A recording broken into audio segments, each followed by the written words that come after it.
వచ్చారనుకోండి, అప్పుడు అరువు రేపు అరువు రేపు అనుభవము అని వస్తుందండి. సో ఆ రకంగా even this will not stay అని బోర్డు. ఆ బోర్డుకే చూసుకోవాలి. పొద్దున్న లేవగానే మీ మనస్సు బరువుగా ఉందనుకోండి, ఏదో పీడతోటి, even this will not stay కనపడుతుంది. అది చూడగానే ఒక ఒక ఒక ఇన్నర్ వాల్యూ సిస్టమ్ స్టర్ అవుతుంది. ఒక హయ్యర్ డైమెన్షన్ ఆఫ్ వివేక ఒక్కసారి కదిలించిన చాలా ఉపకారం. అలాగే ఒక మంచి ఉల్లాసంగా ఉందనుకోండి, even this will not stay చూడగానే ఓ ఇంత ఉల్లాసం అనవసరం. ఎందుకంటే ఉల్లాసం డిగ్రీ పెరిగే కొలది తర్వాత దానివల్ల వచ్చే దుఃఖం యొక్క డిగ్రీ కూడా సిమిలర్గా ఉంది. అంత ఉల్లాసం అనవసరం. So even this will not stay అని బోర్డు పెట్టుకుంది. నేను అన్నాను, చాలా బాగుందండి బోర్డు, మీకు చాలా మంచి ఐడియా వచ్చింది అంటే, మన ఐడియా ఏముందో దీంట్లోనూ శ్రీకృష్ణుడు చెప్పిన మాట ఆగమాపాయిన అని చెప్పాడు. సో ఆగమ అపాయి వస్తూ ఉంటుంది, పోతూ ఉంటుంది, ఏది మీరు. కాబట్టి వచ్చిపోయేది మిగలని దానికి దానికోసం అంత పెద్ద ఎక్సైటెడ్ రెస్పాన్స్ ఇచ్చి మనం ఏమిటి ఉద్ధరించేది? కానీ వచ్చింది, మంచి వచ్చింది, కానీ పోయిదే కానీ నిలిచేది ఎలాగా కాదు. కాబట్టి దీనికోసం మనం కంగారు పడిపోక్కర్లేదు. చెడు వచ్చింది, పోనీ సరే కానీ దానికి కంగారు పడక్కర్లేదు. ఆపోజిట్ కైండ్ ఆఫ్ కంగారు దానికి పడద్దు, దీనికి పడద్దు. ఆగమాపాయి వచ్చిందంటే పోతూ ఉంటుంది. ఈ దృష్టి కనుక డెవలప్ చేసుకుంటే కొంచెం మీరు you are invoking that higher power of the mind. ఆ ఆత్మశక్తిని మీరు, ఆ హయ్యర్ పవర్ ఆఫ్ ఆత్మ నుండి పోని మనస్సు అన్నా పర్వాలేదు, మనోబలాన్ని ఇన్వోక్ చేస్తారు. మనోబలం లోపల నుంచి వస్తుందండి, సర్వము లోపల నుంచి వస్తుంది. You are sitting on infinite power ఆత్మ, దాని మీద మీరు కూర్చుని ఉన్నారు. కాబట్టి దాని నుంచే ఇన్వోక్ చేయాలి. గ్రౌండ్ వాటర్ని ట్యాప్ చేయాలి. గ్రౌండ్ వాటర్ ఎక్కడ ఉంటుంది? గ్రౌండ్ అంతటా ఉంటుంది. ఎనీవేర్ యూ డిప్ అంటే జనరల్గా చెప్తున్నాను నేను. ఎక్కడ తవ్వినా మీకు మాల్వాలు రండి, మీరు ఎక్కడ తవ్వినా సమృద్ధిగా ఉంటుంది నీరు. 30 అడుగులు వెళ్ళేప్పటికి పట్టుకోలేరు మీరు ఆ నీరు, ఎక్కడ తవ్వినాను. సో మీరు మరి ఆ గ్రౌండ్ వాటర్ లభించాలంటే ఏం చేయాలి? You have to tap.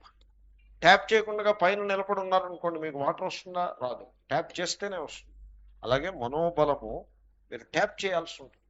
Tap చేసి వివేకమే ట్యాప్ చేసేటువంటి సాధనం. ఆగమాపాయన అనే మాట ఎప్పుడైతే గుర్తుకొచ్చిందో వెంటనే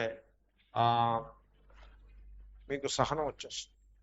అసలు మహాత్ములు చెప్పారు, నీవు దుఃఖంలో ఉన్నారనుకోండి, కష్టం వస్తుంది. కష్టాలు వస్తూ ఉంటాయండి. మానవ జీవితం అంటే మానవులకి రాకపోతే కష్టాలు మ్రాకులకు వస్తాయా అనేదో సామెత ఒకటి.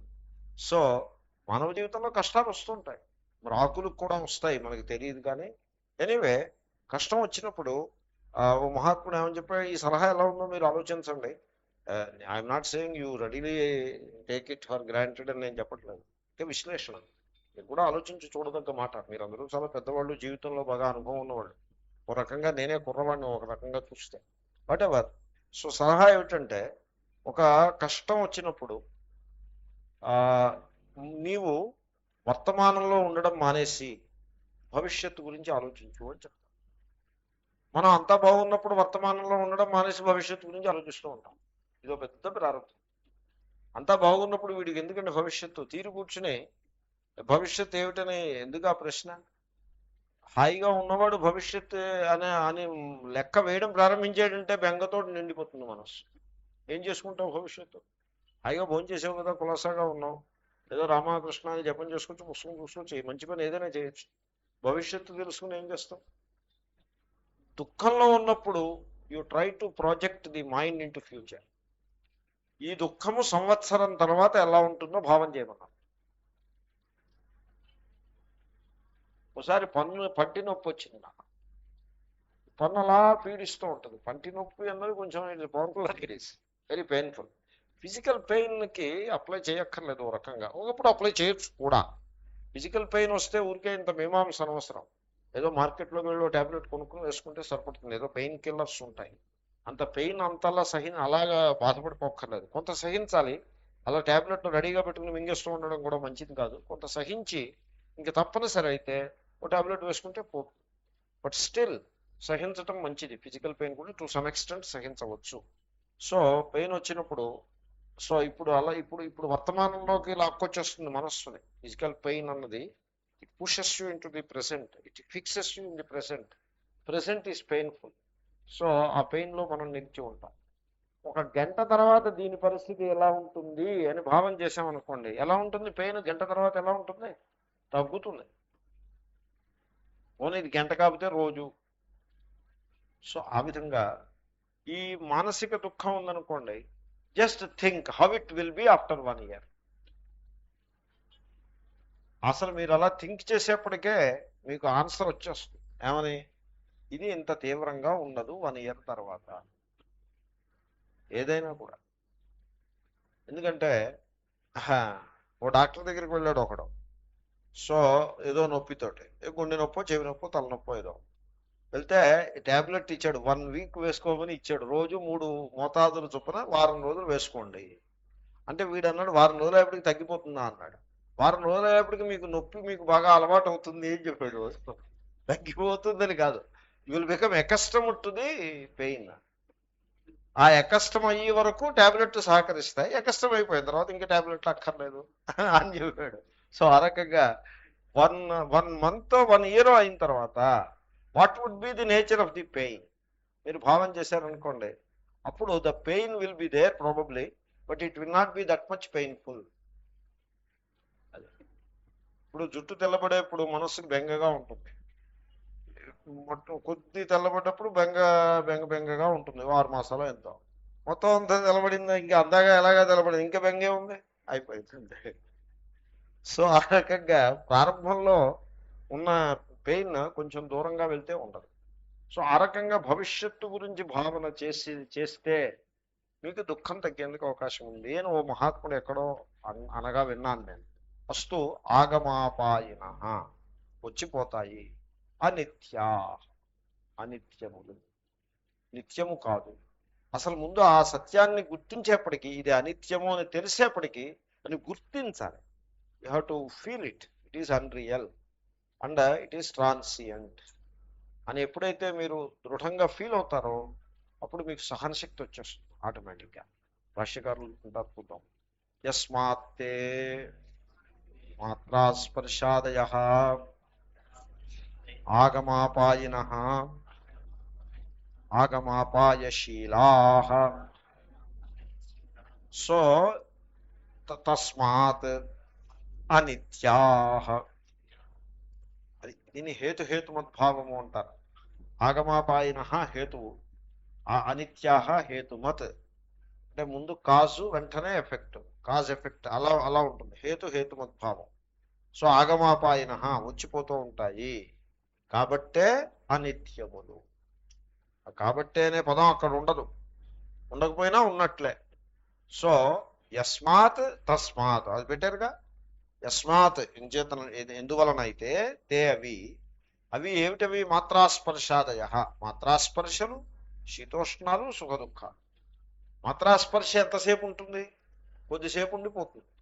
స్పర్శ contact it is temporary, it comes and go. Contact happens and goes. Then శీత ఉష్ణ సుఖ దుఃఖ ఎట్సెట్రా ఇవన్నీ కూడా they come and go. So ఆగమాపాయిన, ఆగమ అపాయిన్ అని ఆ ఇన్ ఉంది చూసారా? అపాయిన్కి బహువచనం అపాయిన. ఇన్ గుణినో గుణిన. ఆ ఇన్కి శీలార్థంలో ప్రత్యయం, శీలము అనే అర్థంలో వచ్చే ప్రత్యయం ఇన్. అంచేతనే శంకరులు దానికి ఆగమాపాయశీల, శీల అనే మాట పాణినిది. శీలార్థంలో ఇన్ అనే ప్రత్యయాన్ని విధించారు. కాబట్టి వచ్చిపోయే స్వభావము కలవి అంటే తప్పనిసరిగా వచ్చిపోతాయి అని అర్థం. స్వభావంగా బంగారానికి మిలమిల మెరిసే స్వభావము అంటే అర్థం ఏంటి? తప్పనిసరిగా మిలమిల మెరుస్తుంది. అలాగే ఈ సుఖ దుఃఖాలు ఇవన్నీ కూడా వచ్చిపోయే స్వభావము కలవి అంటే తప్పనిసరిగా పోతాయి, వస్తూనే పోతూ ఉంటాయి. అంటే అర్థం ఏమిటి? అనిత్యా. కాబట్టే అవి అనిత్యములు. అనిత్యమైన వాటి గురించి నువ్వు పట్టుకోవాలనే ప్రయత్నం చేయడం పొరపాటు. అనిత్యమైన సుఖాన్ని, అనిత్యం అది, సుఖం వచ్చింది అనిత్యం, దాన్ని పట్టుకుంటాను అని నువ్వు ప్రయత్నం చేస్తే నువ్వు భంగపడతావు. దుఃఖం వచ్చింది, అది అనిత్యమే, దాన్ని రానివ్వకుండా తోసేస్తాను అని ప్రయత్నం చేసామనుకో, అప్పుడు అది కూడా భంగపాటుకి కారణమవుతుంది. కాబట్టి దుఃఖం రాబోతోంది అంటే మీరు ఆ దుఃఖాన్ని సహించేసేయటం కోసం మనస్సుని నిబ్బరం చేసి కూర్చోవడం అంతే. అంతేగాని దాన్ని రాకుండా తోసేస్తాను అని ప్రయత్నం చేయటం అనవసరం. ఎందుకంటే మీరు ఆపలేరు, వచ్చిన తర్వాత రాకుండా ఆపలేరు, వచ్చిన తర్వాత పోకుండా ఆపలేరు. సుఖాన్ని పోకుండా ఎవడు దుఃఖాన్ని పోకుండా ఆపడు, సుఖాన్ని పోకుండా ఆపుతాడు. సుఖాన్ని పోకుండా ఆపలేరు, దుఃఖాన్ని రాకుండా ఆపలేరు. ఇంకేం చేస్తారు మీరు? That is how it is. అనిత్య, అనిత్య శబ్దాన్ని పార్షల్గా అప్లై చేసుకోండి. సుఖాన్ని రాకుండా ఆపలేరు, పోకుండా ఆపలేరు, దుఃఖాన్ని రాకుండా ఆపలేరు. ప్రవాహంలో వచ్చేస్తాయంటే, కాల ప్రవాహంలో, కర్మ ప్రవాహంలో, ప్రకృతి ప్రవాహంలో వచ్చేస్తాయంటే వాటిని ఆపలేరు. కాబట్టి మీరు అవి ఆపి ప్రయత్నం చేయొద్దు. అమెరికాలో నుండి ఓల్డేజ్ రాకుండా ఆపి ప్రయత్నం ఎంత ప్రయత్నమో మీరు ఊహకూడా చేయలేదు. ఎంత ప్రయత్నం అంటే terrific amount of money and effort. అమెరికాలో private industry, private drug farms, they spend billions of dollars to create drugs to postpone ఓల్డేజ్ని పోస్ట్పోన్ చేయటానికి. అది చూస్తే నాకు ఆశ్చర్యం వేస్తుంది. ముఖం ముడతలు పడకుండా వాయిదా వేస్తాడు. 5 ఏళ్ళు వాయిదా వేసి డ్రగ్గులు ఆల్రెడీ ఉన్నాయి, 10 ఏళ్ళు వాయిదా వేసేందుకు ప్రయత్నం జరుగుతుంది. ముఖం ముడతలు పడకూడదు. ఇంకా ఇక్కడ మొదలుపెట్టి ఇంకా మీరు అలాగా ఎన్ని పాసిబిలిటీస్ ఉన్నాయో అన్ని పాసిబిలిటీస్ మీద రీసెర్చ్, జీరియార్టిక్ రీసెర్చ్ సెంటర్స్. ఇవి యూనివర్సిటీస్ అవి చేయవు. ఎందుకంటే కొంచెం యూనివర్సిటీస్లోనూ అక్కడ జరిగే రీసెర్చ్ ఒక్క పిసరు వివేకపూర్వకంగా ఉంటుంది, ఇంత అధ్వానంగా ఉండదు. వీళ్ళు రీసెర్చ్ చేస్తారు, రీసెర్చ్ చేసి డ్రగ్స్ ఇస్తారు. టెస్టోస్టిరోన్ అని ఒక డ్రగ్ ఒకటి ఉంది, స్టిరాయిడ్. ఈ స్టిరాయిడ్ టెస్టోస్టిరోన్, నేను టైమ్, లైఫ్ ఇలాంటి మ్యాగజైన్స్ ఉంటాయి, అలాంటి వెరీ క్లాసీ మ్యాగజైన్స్. అలాగే ఇంకా అక్కడ popular magazines, science magazines, Scientific American, Science, ఇలాంటి మ్యాగజైన్స్. ఈ popular magazines like Life, news Time etcetera and scientific magazines లో కూడా, వీటన్నింటిలో కూడా ఫుల్ పేజ్ అడ్వర్టైజ్మెంట్స్ టెస్టోస్టిరోన్. ఈ testosterone it is recommended for males, మొగాళ్ళకది, ఇది ఫిమేల్ కాదు, ఇది male hormone. And it is recommended at the age of 50. 50కి కనుక మీరు తీసుకోవడం ప్రారంభిస్తే మీ ముడతలు అవి తగ్గుతాయి. సో ఒక మనిషి ఉంటాడు, వాడు ఏజ్ 50, వాడి ముఖం ఫోటోగ్రాఫ్, టెస్టోస్టిరోన్ 3 months, మళ్ళీ వాడి ముఖం ఫోటోగ్రాఫ్. సో ఈ 50 years వాడు he starts looking like 40. So అంతకుముందు ఏమిటి మీరు రిటైర్మెంట్ ఎప్పుడవుతున్నారు అని అడగాల్సింది పోయి అని అడిగేవాళ్ళు ఇప్పుడు ఏమంటారంటే, అబ్బా మీరు చాలా యంగ్గా కనపడుతున్నారండి అనడం ప్రారంభిస్తారు సొసైటీలో. అది కూడా వాడు కమర్షియల్లో చూపిస్తారు. అంతకుముందు uncle when you're going to retire అని అడుగుతాడు. ఈ 3 నెలలు ఈ టెస్టోస్టిరోన్ మింగిన తర్వాత, dear friend will you come for football అని అడుగుతాడు. వీడే వచ్చి ఇలాగ చూపిస్తాడు వాడు. ఈ టెస్టోస్టిరోన్ మింగుతాడు. దానివల్ల వచ్చే బ్యాడ్ ఎఫెక్ట్స్ ఎంత బ్యాడ్ అంటే మీరు ఊహ కూడా చేయలేదు. వీడు ఇది మింగడం అది addiction, habit farming medication one thing. తర్వాత బాడీలో తెలిసిన సైడ్ ఎఫెక్ట్స్ బోల్డ్ ఉన్నాయి, తెలియనివి భగవంతుడికే తెలియాలి, అవన్నీ ఉన్నాయి. వీడు హఠాత్తుగా ఈ టెస్టోస్టిరోన్ ఇంకా గుండెకి చెడ్డది, అది హార్ట్కి problem. There for doctor advice ఇస్తాడు, యూ నీడ్ ఎ ప్రిస్క్రిప్షన్ అవసరం. అంచేత వీళ్ళు ఏమైనా అడ్వర్టైజ్మెంట్ చేస్తారంటే, మీరు you go and get prescription from the doctor, you ask the doctor అని చెప్పేసి వీళ్ళు అడ్వర్టైజ్ చేస్తున్నారు. సో డాక్టర్కి కొంచెం ఫీజు ఎక్కువ ఇచ్చి వీళ్ళు ప్రిస్క్రిప్షన్స్ తెచ్చుకొస్తారు. ఇంకా ఓ స్టేజ్ వచ్చిన తర్వాత డాక్టర్ చచ్చిపోతావు రా బాబు, నేను ఇంకా ప్రిస్క్రిప్షన్ ఇవ్వడం అని ఇవ్వడవాడు. అప్పుడు వీడి ముఖం చూడాలి మీరు. 55లో వీడు 70 లాగా కనపడతాడు. సో వీడు ఏం పోస్ట్పోన్ చేసినట్టు? ఇది సైంటిఫిక్ అడ్వాన్స్ ఇదే, ఇలా ఉంటుందా సైన్స్ అంటే? సైన్స్ని డిస్టార్ట్ చేసేసి, ఎస్పెషల్లీ మెడికల్ అండి, మెడికల్ ఫీల్డ్లో మై గాడ్ ఎంత ఫ్రాడ్ అంటే మీరు ఊహ కూడా చేయలేదు. టెరిఫిక్ అమౌంట్ ఆఫ్ ఫ్రాడ్ ఎదురుకుండా కనపడుతుంది. సో చూసారా, ఇలాగంటే అవివేకంలో, అలాంటి రాంగ్ మ్యాట్రిక్స్ ఆఫ్ వాల్యూస్లో పురుషులు స్త్రీలు కూడా పడిపోయి మహా దుఃఖాన్ని శారీరకంగా మానసికంగా, terrific social pressure, mental pressure, depression, సైకయాట్రిస్టులు, ఎంత గోలంటే సమాజం చాలా భయంకరమైన అవస్థలో ఉంటుంది అక్కడ. అదే మీరు ఇండియా రండి, అలా ఉంది. ఇక్కడ people they are very resilient and very tolerant, అలా సహించుకుంటూ పోతారు. ఇక్కడ దెర్ ఈజ్ ఏ స్పిరిచువాలిటీ అన్నది ఈ గడ్డలో, ఈ గాలిలో, ఈ నేలలో, ఈ నీటిలో ఉంది. కాబట్టి జనులు చాలా సహజంగా స్పిరిచువాలిటీలోకి వెళ్ళిపోతారు. స్పిరిచువాలిటీలోకి వెళ్ళిపోగానే జుట్టు తెల్లబడ్డం, ఓల్డ్ ఏజ్ లక్షణాలు, ఇవన్నీ కూడా దే ఆర్ యాక్సెప్టెడ్. ఆ మనోబలం వస్తుంది, యాక్సెప్ట్ చేసేటువంటి సామర్థ్యం వస్తుంది. ఆ యాక్సెప్టెన్స్, అది వాట్ స్పిరిచువాలిటీ కెన్ గివ్, ఆ acceptance it's a terrific thing. It is చాలా పెద్ద పవర్ అది. ఆ పవర్ తోటి వీళ్ళు మిగతా సొసైటీస్లో వాళ్ళు పిల్లి మొగ్గలు వేసేస్తూ ఉంటారు. అక్కడ అది అదొక మహాభయంకరమైన దుఃఖంగా దాన్ని ప్రాజెక్ట్ చేసుకుని జుట్టు తెల్లబడిందనేప్పటికీ ఇట్స్ హ్యూజ్ ప్రాబ్లం. నేను 1 వీక్ పాఠం చెప్పాను, ఆత్మజ్ఞానోపదేశ విధి అని ఒక టెక్స్ట్ ఉంటుంది, గద్య. అది 1 వీక్ పాఠం చెప్పాను. నా ద్వారంలో నేను చెప్పుకుపోయాను. దానికి నెబ్రాస్కా నుంచి, ఉటా నుంచి వాళ్ళందరూ లేడీస్, జెంట్స్, అమెరికన్స్ వచ్చారు. వాళ్ళు 25-30 మంది వచ్చారు. వాళ్ళు షేక్ అయిపోయారు ఆ పాఠం. థరోలీ షేక్. ఎందుకంటే వాళ్ళ వాల్యూ సిస్టమ్ అంతా కూడా డిమాలిష్ అయిపోయింది ఆ పాఠంలో.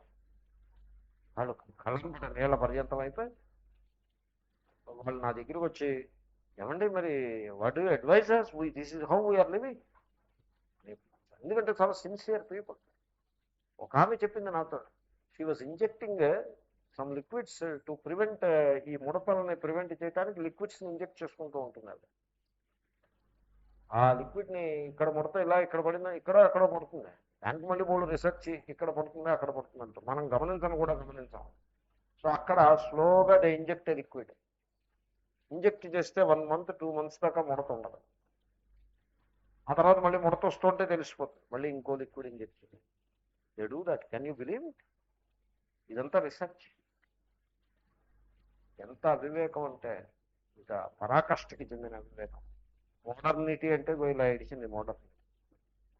ఇది మోడర్నిటీ. ఆధునికత అని అన్నారే, ఇది ఆధునికత. కాబట్టి సహనం, తితిక్ష, ఇది అమృతం నిజంగా. సో ఆగమాపాయన అనిత్యా. ముఖం ముడతలు పడింది, లేకపోతే జుట్టు తెల్లబడింది, అది there is nothing unusual about it. యవ్వనం అనిత్యం.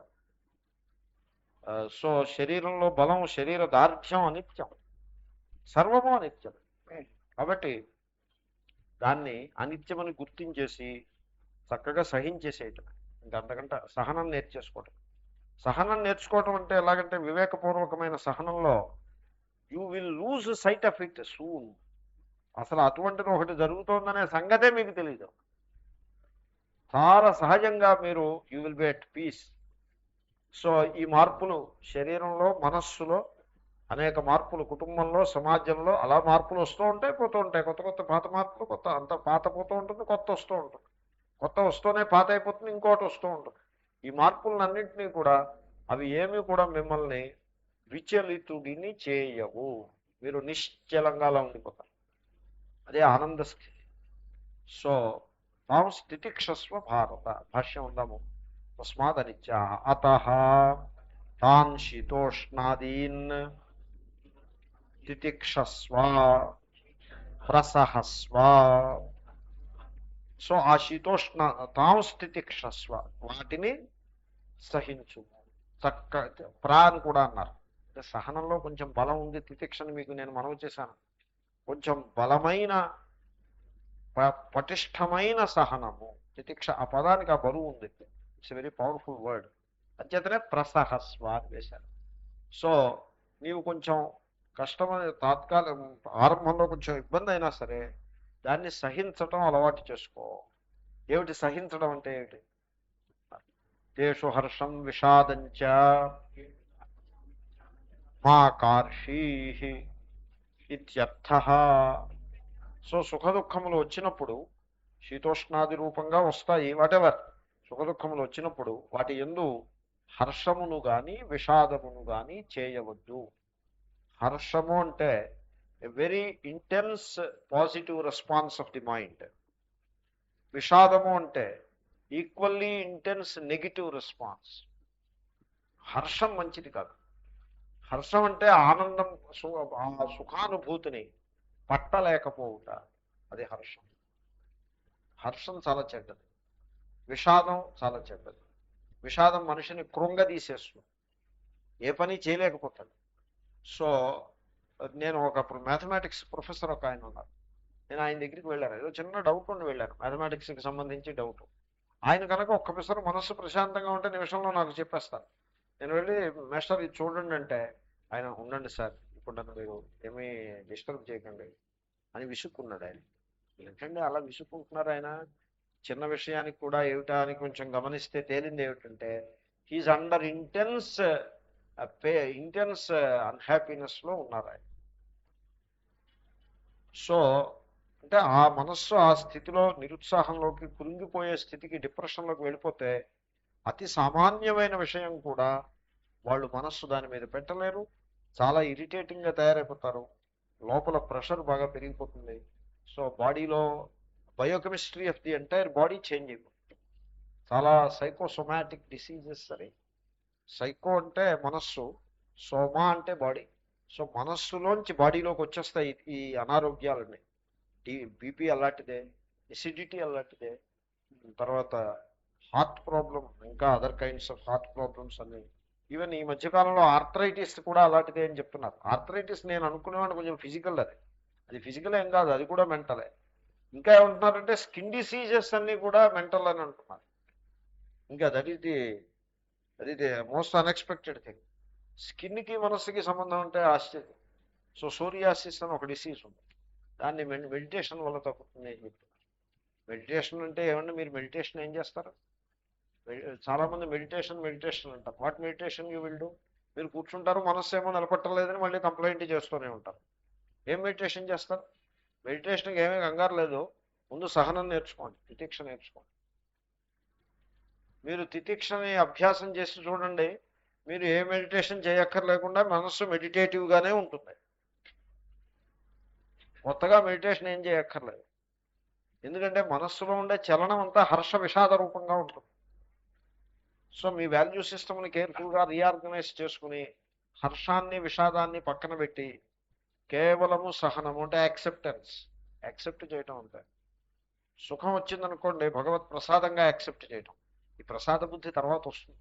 దుఃఖం వచ్చినప్పుడు కూడా ప్రసాదంగా యాక్సెప్ట్ చేసి దాన్ని అలా అది అనిత్యము అని తెలుసుకుంటూ వివేకాన్ని దాని మీద రే ఆఫ్ వివేక, సో వివేక జ్ఞానము యొక్క కిరణములను దానిపై ప్రసరింపజేసి ఇది అనిత్యము, వచ్చిపోయేది, ఇది శాశ్వతం కాదు, దీన్ని మనం సహించేస్తే సరిపడుతుంది అని సహించేస్తే పోతుంది అవుతాం. సహించడం మీరు ప్రారంభించగానే పోతుంది. అసలు మీరు సహించడం అభ్యాసం చేస్తే పోతుంది. మనం అసలు సహించడం మొదలు కూడా పెట్టాం. సో అది సంగతి. రసహస్వ తేషు హర్షం విషాదంచ మా కార్షీ ఇత్యర్థః. తర్వాత శ్లోకం. యం హి న వ్యథయంత్యేతే పురుషం పురుషర్షభ సమదుఃఖ సుఖం ధీరం సోమృతత్వాయ కల్పతే. సో ఏమిటి సహిస్తే ఉపయోగం ఏమిటి? ఇప్పుడు లోకంలో మానవ దృక్పథం ఎలా ఉంటుందంటే సుఖాన్ని పట్టుకోవాలి చేయి జారిపోకుండా, దుఃఖం రాకుండా మన బలమంతా ఒడ్డి నిలువరించాలి.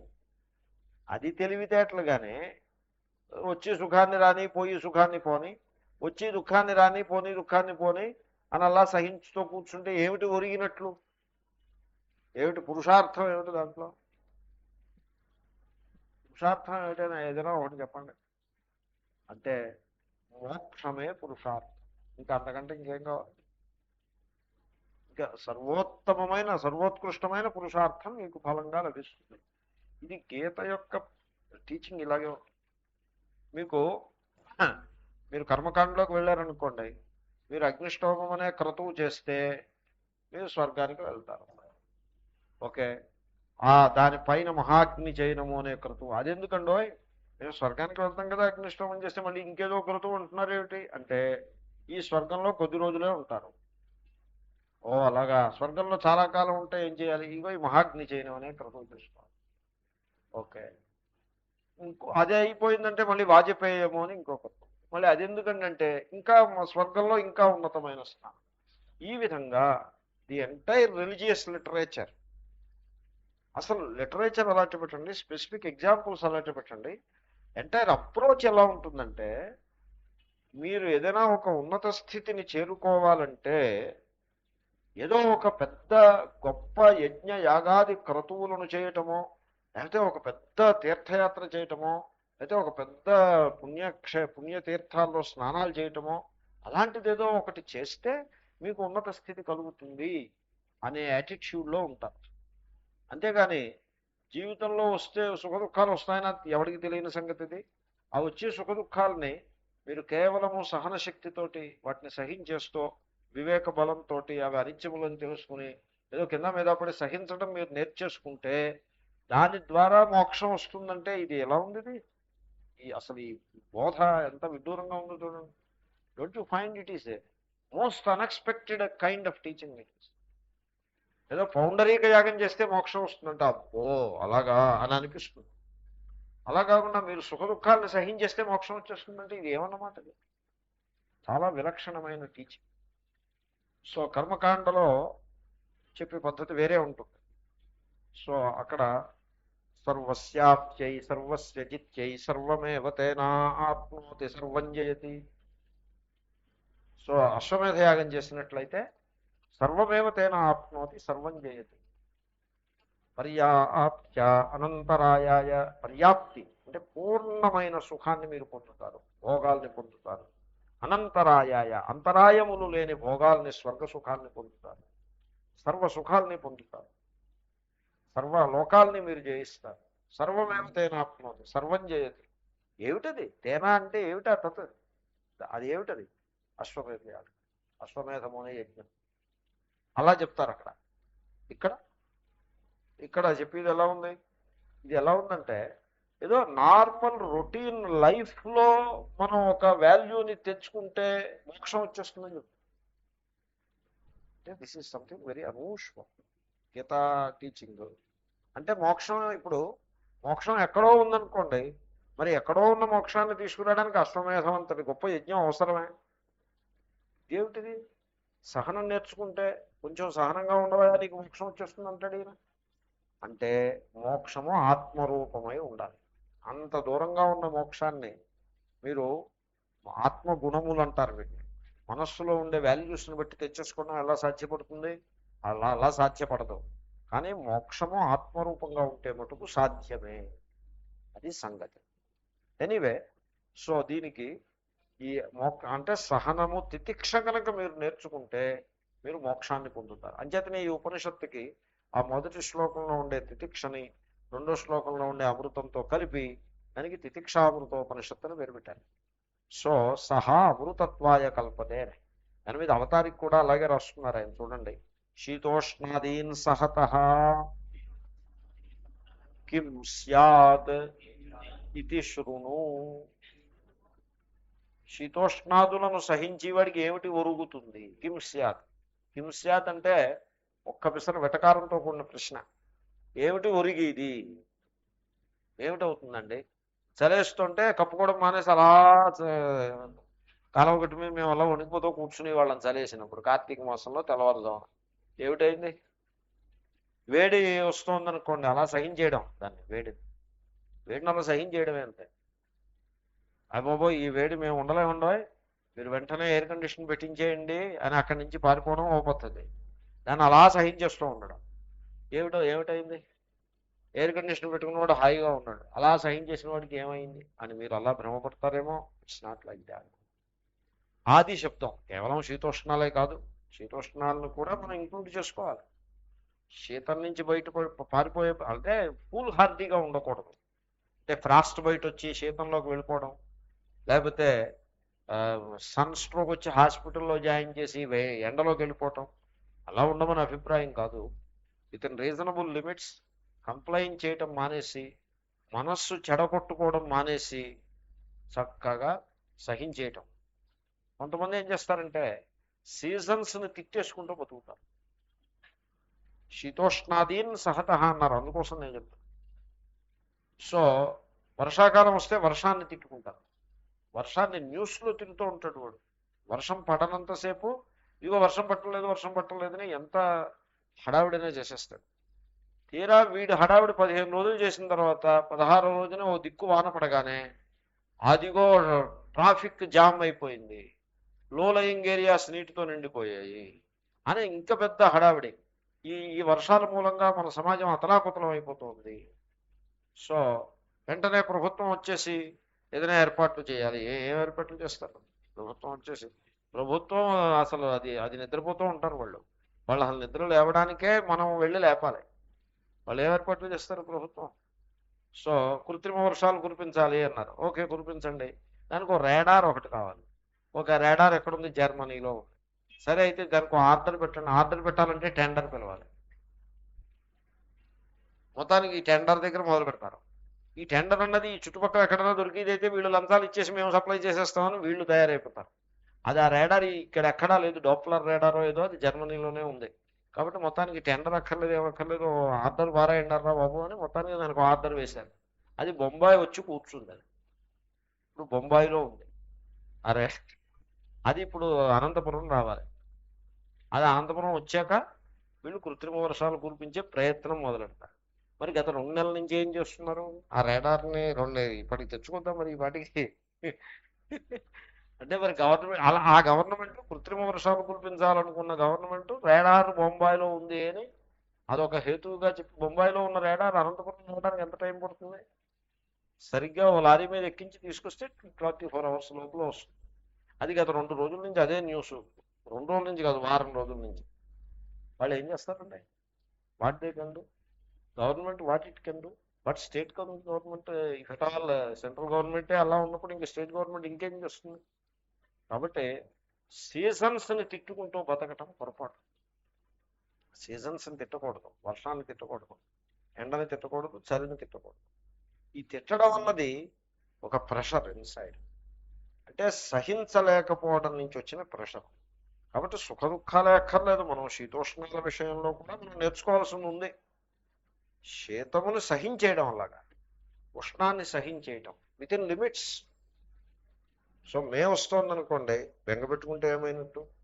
కొంచెం ఓపిక పట్టేస్తే ఏప్రిల్ మే బయటపడుతుంది. ఈ మధ్యలో ఏదైనా తుఫాన్ లాంటిది ఏదైనా వచ్చిందని, తుఫాన్ రానక్కర్లేదు, ఇంకా తుఫాన్ లాంటిది వచ్చిందనుకోండి, 1 వారం రోజులు కట్ అయిపోతుంది. ఆ 1 వారం రోజులు చల్లదనంలో పడిపోతుంది. కానీ మొత్తం మీద 45 degrees అన్నది ఏదో 1 వారం రోజులు 10 రోజులు ప్రతి సంవత్సరం తప్పదు. అది సహించేసేయటమే దాన్ని. ఆ రకంగా మనస్సు దిట్టం చేసేసుకుని కంప్లైంట్ చేయకుండా మనం సహించడం అలవాటు చేసుకోవాలి. శీతోష్ణాలు అలాగే సుఖ దుఃఖాలు కూడా. సుఖ దుఃఖాల గురించి చాలా ఉంది చెప్పేది, ముందు శీతోష్ణాలు ఫినిష్ చేశాను. సో వీటిని సహిస్తే కిం స్యాత్, ఏమిటి లాభము? ఇది అంటే శృణు, వినుము అని. అంటే అలా చెప్పడం ఎందుకు? ఎలాగా మీరు చెప్తున్నారు, మేము వింటూనే ఉన్నాం, మధ్యలో ఈ శృణు అంటే అంటే మీకు కొంచెం హెచ్చరిక చేయటం. మనస్సు భద్రం చేయండి, మనస్సుని ఇక్కడ పెట్టి వినండి అని శృణు. సో పదచ్ఛేదం చేద్దాం ఒకసారి శ్లోకానికి. ఎవరు చేస్తారు పదచ్ఛేదం? ఓన్లీ నేనే చెప్తాను, చేయండి. యం హి నా వ్యథయంతి ఏతే పురుషం పురుషర్షభ సమదుఃఖ సుఖం ధీరం సహ అమృతత్వాయ కల్పతే. శ్రీకృష్ణుడు ఇక్కడ he's bringing in some macho spirit. Macho spirit అంటారండి అలాగా. ఆ స్పిరిట్ని తీసుకొస్తున్నాడు. అంటే కొంచెం ధైర్యం గల వాళ్ళలాగా ఉండాలి, కానీ అంత బేలతనం పనికిరాదు.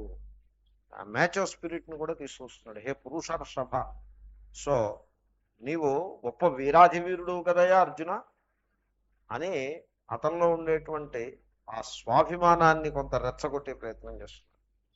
మనం కూడా స్వాభిమానం తెచ్చుకుని దురభిమానం ఉండకూడదు, స్వాభిమానం ఉండాలి.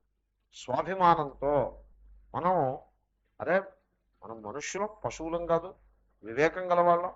కాబట్టి ఆ వివేక శక్తిని మనం తెచ్చుకుని మనం సహన శక్తిని సంపాదించుకుని ధైర్యంగా సహించాలి. కానీ అంతేగాని ఈ శీతోష్ణాలకేనో ఈ వచ్చిపోయే సుఖ దుఃఖాలకి లొంగిపోవడమా చేతగాంధనం అవుతున్నది అనే ఒక మ్యాచో స్పిరిట్ని మనం తెచ్చుకోవాలి. అప్పుడు సహనం తేలికవుతుంది. అందుకోసం మ్యాచో స్పిరిట్. అలా చెప్తారు కూడా, చాలండి ఏడిచినంత ఏడిచారు, చాలండి లేవండి పాటికి ఏడుపులు కట్టిపెట్టి ధైర్యం తెచ్చుకోవడం. అలా ఏడుస్తూ కూర్చుంటే ఏమైనట్టు? ఎవరి పనులు వాళ్ళు చేసుకుంటూ ఉంటే అన్ని దుఃఖాలు పోతాయి అని ఏదో పెద్దవాళ్ళు కేకలేస్తారు చూడండి, ఆ రకంగా. సో హే పురుషర్షభ, సో ధీరంగా ఉండాలని ధీరం అనే పదాన్ని కూడా ప్రయోగించారు. సో ధీరుడు ఎవరు? ఎవడు మోక్షమునకు అర్హుడు, సహా అమృతత్వాయ కల్పతే, వాడు మోక్షమునకు అర్హుడు అగును. కల్పతే అంటే అర్హో భవతి, సమర్థో భవతి. సో జీవన్ముక్తుడైపోతాడు వాడు, జీవన్ముక్తికి అర్హతని సంపాదిస్తాడు. ఎవడు? ధీరుడు ఎవడో వాడు. ఎవడి ధీరుడు ఎవరు అంటే, ఏతే యం పురుషం న వ్యథయంతి సమ దుఃఖ సుఖం. వ్యథ అనే పదానికి భయం అని అర్థం. సో లేకపోతే శంకరులు నా చాలయంతి అని రాయిపోతున్నారు, చెలింపజేయుట అని అర్థం. భయము అనే అర్థం కూడా ఉంది. సుఖంలో భయం ఉంటుంది, దుఃఖంలో భయం ఉంటుంది. సుఖంలో భయం ఏమిటి? చేయి జారిపోతుందేమో అని భయం. దుఃఖంలో భయం ఏమిటి? వచ్చి నెత్తిమీ పడుతుందేమో అని భయం. రెండూ భయమే. అంచేతనే సుఖ దుఃఖాల ఎడల అంత తీవ్రమైనటువంటి మెంటల్ రెస్పాన్సెస్ ఉండకూడదు. ఎందుకంటే సుఖం మీద గట్టి అటాచ్మెంట్ ఉందనుకోండి, దుఃఖం మీద ఏమైనా సరే ఇది నా దగ్గరికి రాకూడదు అనేటువంటి గట్టి విద్వేషం ఉందనుకోండి, అప్పుడు మీరు మెంటల్గా you are very weak, you become weak. బలహీనత వచ్చేస్తుంది. మనస్సులో భయము చోటు చేసుకుంటుంది. భయాన్ని దూరం పెట్టి ప్రయత్నం చేయాలి, కానీ భయాన్ని పెంచి పెంపొందించే ప్రయత్నం చేసుకోకూడదు. ఊరికే మనం భయాన్ని పెంచుకుంటూ ఉంటాం. దేవాలయానికి వెళ్ళొస్తాడు, భయపడుతూ ఉంటాడు. అంటే ఏమిటి? భయపడడం అంటే నా అభిప్రాయం, దేవాలయానికి సంబంధించి అక్కడేదో చెప్తారు ఎవడో ఒకడో కాంప్లెక్స్ ఇచ్చి పంపిస్తాడు. ఏమని? మీరు ఎన్ని ప్రదక్షిణాలు చేశారు? 3 చేశాను. ఈ దేవాలయంలో 3 చేయకూడదు, 5 చేయాలి. 3 చేస్తేనేమో పీక్ చుట్టుకుంటుంది, 5 చేస్తే విముక్తులు అవుతూ ఉంటాడు. వీడు భయపడుతూ ఉంటాడు. ఈ ముఖ్యంగా ఈ సత్సంగాల తక్కువే. ప్రశ్నలు వేయండి, నేను సమాధానం చెప్తాను అని కనుక అంటే వాళ్ళు వేసి ప్రశ్నలు అన్నీ ఇలాగే ఉంటాయి. సో పిల్లి ఎదురుకుండా వస్తే ఏమవుతుంది అని ఒక ప్రశ్న. పిల్లి ఎదురుకుండా వస్తే ఏమీ అవ్వదు. అది మీద పడితే కళ్ళు పీకితే ఏదైనా అవ్వాలి, కానీ దారిని అది పోతే ఏమీ అవుతుంది. అడుగుతారు నిజంగా, పిల్లి ఎదురుకుండా వస్తే ఏమవుతుంది, లేకపోతే కుక్క వస్తే ఏమవుతుంది. ఇలా లలితా సహస్రనామం పారాయణ చేస్తే మిమ్మల్ని ఆ లలితాదేవి మిమ్మల్ని చాలా హింసలకు గురి చేసి నరకంలోకి తోసేస్తుంది అని ఎవరో చెప్పారు. ఏం చెప్తాం? తప్పేం లేదు, పారాయణ చేసుకోండి అని చెప్పాను. అసలు నేను ముందు అడిగాను, మీరు నన్ను ఒక ఆయన అడిగారు, నన్ను భిక్షకు వెళ్తే ఏదో సత్సంగంలో లలితా సహస్రనామం పారాయణ చేయవచ్చా, చేస్తే దోషం ఏమైనా అపరాధమో దోషమో లేదా అని అడిగారు. నేను అన్నాను, మీరు ఈ ప్రశ్న ఇంతకు ముందు ఎంతమందిని అడిగారు అని అడిగారు. అంటే ఎవరిని అడగలేదు, మిమ్మల్ని ఒక్కరిని అడుగుతున్నాను అని చెప్పారు ఆయన. ఓకే, ఈ పైన ఇంకా ఎంతమందిని అడగబోతున్నారు అని అడిగాను. అంటే ఇంక అడగను, మీరు చెప్పిన దానికి నేను సంతోషపడిపోతాను. ఓకే, ఆ ఇన్సూరెన్స్ తీసుకుని నేను చెప్పాను, మీకు ఏమీ తప్పేం లేదు, దోషమేం లేదు అని దాని మీద పోలేదు ఎక్స్ప్లెనేషన్ కూడా ఇచ్చా. లలితా సహస్రనామంలో ఏముంటుంది? శ్రీమాత శ్రీ మహారాజ్ఞి శ్రీమత్ సింహాసనేశ్వరి అలా ఉంటుంది. శ్రీమాత అంటే శోభాయుక్తమైన ఓ తల్లి అని అర్థం. శ్రీమత్ సింహాసనేశ్వరి మంచి అందమైనటువంటి సింహాసనం మీద కూర్చున్నావిడ జగన్మాత. దీంట్లో అపరాధం ఏముందండి? అని తిట్టామా కొట్టామా? దీంట్లో అపరాధానికి ఏముంది? సంస్కృత పదాలు మోరార్లెస్ తెలుగులో కూడా ఉన్నాయి. సింహాసనం తెలుగులో ఉంది, ఈశ్వరి తెలుగులో ఉంది, శ్రీ తెలుగులో ఉంది. ఏమిటి దీంట్లో అపరాధం ఏమొచ్చింది? ఇది చెప్పాను, చాలా బాగా చెప్పానని నేను అనుకున్నా. వెంటనే ఇంకొకళ్ళు అడిగారు, మరి అర్గలా స్తోత్రం చదవకపోతే కొంపలు అంటుకుపోతాయని చెప్పారు, దాని మాట ఏమిటి? చెప్పాను, ఏమోనమ్మా నా వల్ల కాదు, సెటిల్ చేయలేరు ఈ సమస్య, ఇక మీరు అంత లోతుల్లోకి నేను వెళ్ళిపోలేరు. ఎందుకంటే అర్గలా అంటే ఏమిటి? గడియో ఏదో అర్థం. సో మరి ఆ స్తోత్రానికి అర్గలా స్తోత్రం అని ఏదో పేరు వచ్చింది. ఆ స్తోత్రం చదవకపోతే ప్రమాదం, దేవి ఖడ్గంతో చంపేస్తుంది, లేకపోతే దేవి యొక్క సింహం ఒకటి ఉంది కదా, ఆ సింహం మిమ్మల్ని ఏమో పీకేస్తుంది అని ఇలాగా. ఇదే మరి ఏమన్నా అలా భయాలు పెట్టేస్తే మనుషుల్ని మనం ఏమిటి సంపాదించుకున్నట్టు? మనం భయం పోవడం కోసం అక్కడికి వెళ్తాం, భయాన్ని కొని తెచ్చుకుంటాం. అంతకంటే అక్కడికి వెళ్ళకపోతేనే వీడు కొంచెం టెన్షన్ ఫ్రీగా ఉన్నాడని అనిపిస్తోంది. కాబట్టి ఈ రకంగా డబ్బు భయమే, డబ్బు దగ్గర భయమే. డబ్బు సంపాదిస్తానడంలోనూ భయం, దాచిపెట్టడంలో భయం. ఆ తర్వాత ఈ డబ్బు నా తర్వాత వాళ్ళు సరిగ్గా ఖర్చు పెట్టరు అని ఇదో భయం. వీడు అవసరమైన దానికంటే 10 రెట్లు ఎక్కువ సంపాదిస్తాడు, అది తర్వాత కొడుకులు వాళ్ళు తీసుకుంటారు కదా, వాళ్ళు సరిగ్గా ఖర్చు పెట్టరు అని వీడికి డౌట్. ఎందుకంటే వీడు చూస్తూ ఉంటాడు. వీడి నిజ జీవితంలో వీడు 10 రూపాయలు ఖర్చు పెట్టే చోట వాళ్ళు 100 ఖర్చు పెడతారు. కొంచెం జనరేషన్ గ్యాప్ ఉంటుంది. మనం ఖర్చు పెట్టలేము, పిల్లలు కొంచెం ఉల్లాసంగా ఖర్చు పెడతారు. వాళ్ళు పెద్దవాళ్ళు అయిన తర్వాత వాళ్ళు ఖర్చు పెట్టడం మానేస్తారు. దీనికి ఒక రూల్ ఒకటి ఉంది, ఎవడు సంపాదిస్తాడో వాడు ఖర్చు పెట్టలేడు, సంపాదించేది మరొకడైతే ఉల్లాసంగా ఖర్చు పెడతాడు. కాబట్టి పిల్లలు ఉద్యోగంలో చేరి తమ డబ్బులు తాము సంపాదించుకునే వరకు ఉల్లాసంగా ఖర్చు పెడతారు, ఆ తర్వాత జాగ్రత్తగా ఖర్చు పెడతారు. ఇది ఒక రూల్ ఇది. కాబట్టి అదో భయం, అన్నిటికీ భయాలే. సో ఈ భయాలతో బతుకుతూ ఉండటం అది తెలివితేటలు కాదు. అది సహనము, తితిక్ష తెచ్చుకుంటే మనం దేన్నైనా సహించగలం. దీని మీద ఒక సైకాలజిస్ట్ ఒక ఆయన ఉన్నాడు, పేరు గుర్తు రావట్లేదు నాకు, చాలా ఫేమస్ నేమే. అతను లోగో సైకాలజీ అని సైకాలజీలో ఒక కొత్త సబ్జెక్ట్ని ఇంట్రడ్యూస్ చేశాడు. ఆ concentration camp inmate, Auschwitz concentration క్యాంపులో 1941 నుంచి 1945 దాకా ఉన్నాడు. German Nazi concentration camp. దాని గురించి మీకు ఏదైనా కొద్ది గొప్ప తెలుసు ఉండాలి. సో అతను ఒక ప్రిన్సిపల్, సైకాలజీలో ఒక ప్రిన్సిపల్ పెట్టాడు. అది చదివితే నాకు ఆశ్చర్యం అనిపించింది. అతను ఏమన్నాడంటే, మానవుడు సహించలేని దుస్థితి ఈ సృష్టిలో ఉండదు అని చెప్పాడు. ఎంతటి నికృష్ట స్థితినైనా సరే సహించే శక్తి మానవుడికి ఉంది అని చెప్పాడు. కానీ అది ఉందని వాడికి తెలియదు. యాజ్ ది సిచ్యువేషన్ డెవలప్స్ ఆ శక్తి వస్తుందని చెప్పాడు. దానికి అతను దృష్టాంతం చెప్పాడు. అతనికి టీ దొరకలేదు, 2-3 రోజులు టీ దొరకలేదు. ఆ యుద్ధం నడుస్తుంది, చాలా తిండి లేక కష్టపడుతున్నారు. అతనికి 4 రోజుల తర్వాత ఒక కప్పు ఛాయ్ దొరికితే అక్కడ బెంచి మీద కూర్చుని ఆ ఛాయ్ తాగుతున్నాడు. 2 సిప్స్ తాగేప్పటికీ ఎందుకునో దుర్వాసన ఏదో వేస్తే వెనక్కి చూస్తాడు. వెనక్కి చూస్తే ఆ వెనకాల కుళ్ళుతున్న 20 శవాలు కనపడతాయి. కుళ్ళిపోతున్న శవాలు 20 ఉంటాయి. అవి వాటిని మాస్ గ్రేవ్స్ కింద కప్పి పెడుతూ ఉంటారు. అలా మాస్ గ్రేవ్స్ లో వేలకు వేలు శవాలు కప్పి పెట్టగా ఇంకా మిగిలి ఉన్నాయి ఇవి. సో ఎంత తుడిచినా ఇంకా దుమ్మోదో మిగిలిపోతుందంటారు చూడండి. రోడ్డు తుడిస్తే ఏదో చెత్త ఏదో కార్నర్లో ఉంటూనే ఉంటుంది. ఆ రకంగా ఎన్ని శవాల్ని కప్పెట్టినా ఇంకా కొన్ని 20 శవాలు ఉండిపోయాయి. ఆ శవాలు వీడి కూర్చున్న బెంచికి అంత వెనకాల ఉన్నాయి. అలా చూడగానే అమ్మో కంగారు పడ్డాడు. కంగారు పడి, కానీ ఈ ఛాయ్ని మాత్రం తాగేదాకా దాని గురించి మాత్రం మాట్లాడచ్చు అని శుభ్రంగా ఛాయ్ తాగేస్తాం. ఛాయ్ తాగడం అయిన తర్వాత అక్కడి నుంచి దూరంగా పడ్డాడు. కాబట్టి మానవుడికి సహించడం చేత కాదని మీరు అనద్దు.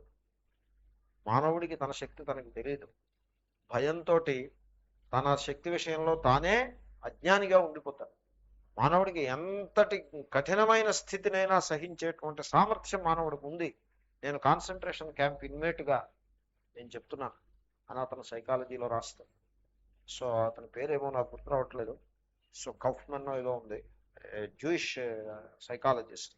సో నేను మనవి చేసేది ఏమిటంటే, మనలో అనంతమైన శక్తి ఉంది. ఆ శక్తిని మనం గుర్తించి పైకి తెచ్చుకుని వివేక బలంతో మనం సహించటం అనేది అలవాటు చేసుకుంటే, అది ఏదో ఒక పెసిమిస్టిక్ ఫిలాసఫీ అని మీరు అనుకోవద్దు. చాలా ఓపిక్గా మీరు దాన్ని గమనించాల్సి ఉంటుంది. నేను కూడా ఎక్స్ప్లెయిన్ చేస్తాను. బహుశా I would like to discuss this సహనం a little more in the next class. So దాంట్లోనే పురుషార్థం ఉన్నది, దాంట్లోనే వివేకము, తెలివితేటలు, ప్రజ్ఞ, పురుషార్థం అన్నీ